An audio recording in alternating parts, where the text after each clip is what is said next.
Big TV భక్తి సమాచారం WhatsApp ఛానల్లో జాయిన్ అవ్వండి. అన్ని విశేషాలు ఎప్పటికప్పుడు తెలుసుకోండి. ఓం శ్రీ గురుభ్యో నమః. హరి ఓం.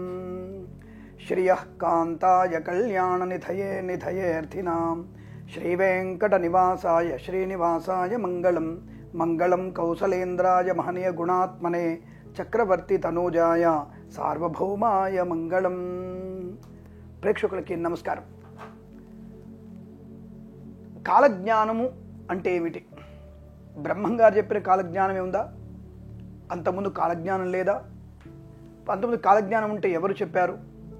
అసలు ఏ సందర్భంలో కాలజ్ఞానం గురించి సవివరంగా చెప్పబడింది అనే విషయంలో కాలమాన పరిస్థితిని బట్టి కాలజ్ఞానం అంటే ఒక రకమైనటువంటి జ్యోతిష్యము, అంటే కాలముని గణన చేసి చెప్పేది.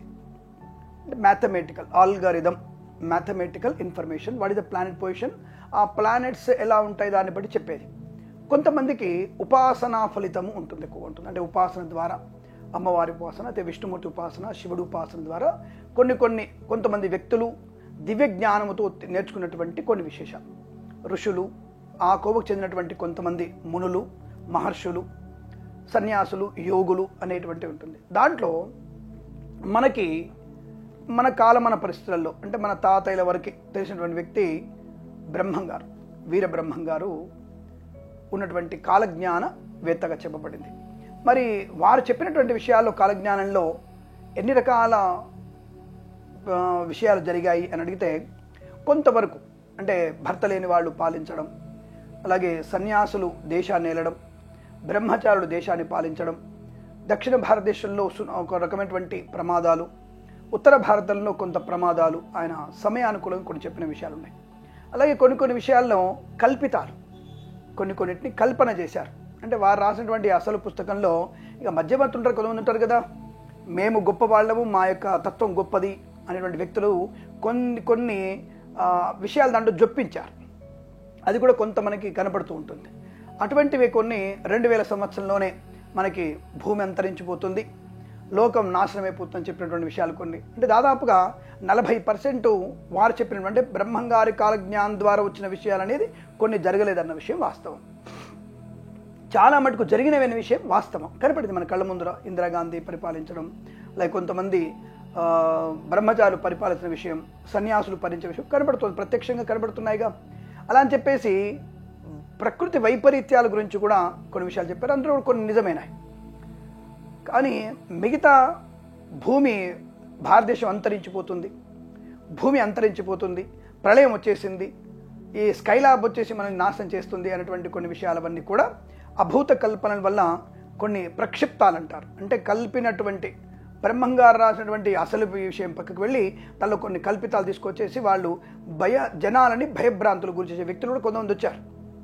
కానీ నిజమైనటువంటి కాలజ్ఞానం ఎక్కడుందనే విషయంలో మనం ఇంకా దాని గురించి తెలుసుకుంటే తప్పకుండా దాని విషయంలో పరిశోధన చేస్తే మంచిది. అంటే బ్రహ్మంగారి కాలజ్ఞానం మీద మనం టీసిస్ అంటే PhD లాంటివి చేస్తే, పరిశోధన చేస్తే అనేక విషయాలు బయటపడే అవకాశం. మరి బ్రహ్మంగారి కంటే ముందు ఎవరు లేరా? పరాశరుడు, మిహిరుడు, నారదుడు, తర్వాత బోలెడు మంది మనకి ఋషులు, మునులు, మహస్సంపన్నులు, దైవాంశ సంభూతులు ఉన్నటువంటి స్థితి మనకు కనపడుతుంది. కాబట్టి కలియుగంలో మనకి మన దరిదాపులు కలిగిన వారు బ్రహ్మంగారి కాలజ్ఞాన ప్రకారం చూసుకుంటే, ఇప్పుడు ఈ మధ్య మనకి ఈ యొక్క ఏదో చేప వల్ల, అంటే ప్రళయం అనేటువంటి చేప వల్ల ఇది భూమి, భారతదేశం అంతరించిపోతుంది అనేటువంటి కొన్ని విషయాలు బయటకు వచ్చాయి. అదంతా శుద్ధ అబద్ధం.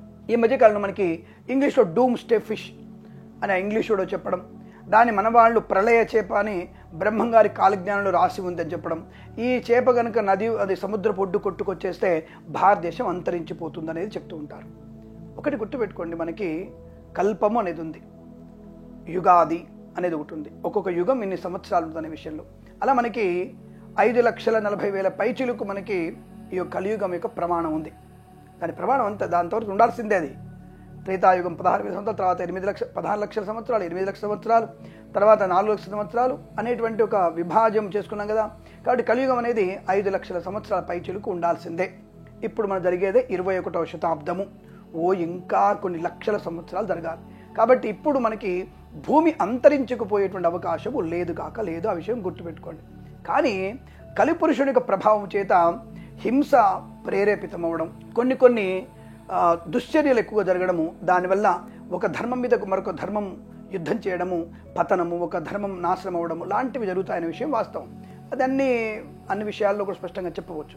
కాబట్టి అటువంటి ఫిష్ ఏదో కనపడగానే, చేప కనపడగానే, ప్రళయపు చేప కనపడగానే భూమి అంతరించిపోతుంది అనేది శుద్ధపదం. దాని గురించి ఎవరు కూడా అతిగా నమ్మకక్కర్లేదు. అది 1987లో కూడా ఒకసారి బయటపడిందన్న విషయాన్ని గమనించుకోవచ్చు మీరు. ఓకేనా? సరే, మన దేశంలో కనపడకపోతే పక్క దేశంలో కనపడి ఉండొచ్చు తప్ప కనబడింది అనేది వాస్తవం.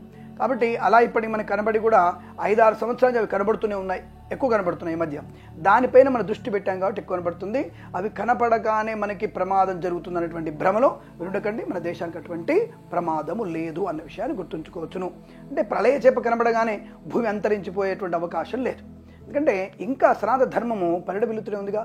ఎక్కడైతే విష్ణు స్మరణ, శివనామస్మరణ జరుగుతుందో, ఎక్కడ యజ్ఞయాగాలు జరుగుతూ ఉంటాయో అక్కడ భూమి సుస్థిరంగా ఉంటుంది. పంచభూతాల యొక్క అనుగ్రహం చేత దేశము పరిడవిల్లుతూనే ఉంటుంది. ఎక్కడ జరిగినా సరే ఆ ప్రాంతం అంతా సుభిక్షితమవుతుంది. కాబట్టి మన దేశంలో కాశ్మీర్ నుంచి కన్యాకుమారి వరకు అనేక చోట్లలో దైవికమైనటువంటి కార్యక్రమాలు జరుగుతూనే ఉంటాయి.